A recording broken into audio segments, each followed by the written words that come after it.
The 19th century was the period when criminals and lunatics were catered for together.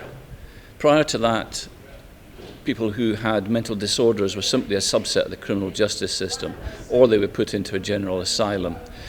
Now, what happened in the 19th century is that with the establishment of this unit, the two are linked.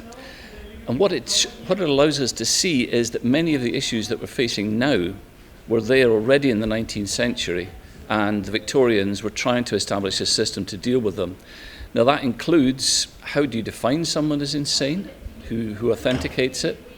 What do you do with them? What special care do you offer them?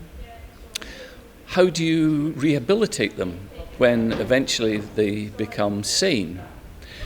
What do you do about relationships with family members? What about the balance between the general public's interest to be protected against people who are sometimes extremely violent, randomly violent, and the rights of the individual person who has committed an offence and has been imprisoned? So to me, all the issues that we deal with now, and that includes things like the much higher prevalence of mental disorders in prison populations than the general population, all of these issues were there for the Victorians.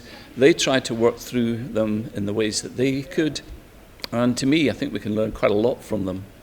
Well, things have certainly improved. General psychiatric care within prisons is now far better than it was in the Victorian era.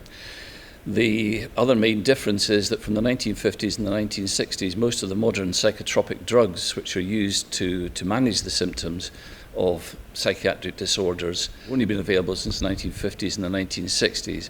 Back in the Victorian period, there were only really sedatives and hypnotics, plus talking therapy. They did a lot with talking therapy back then.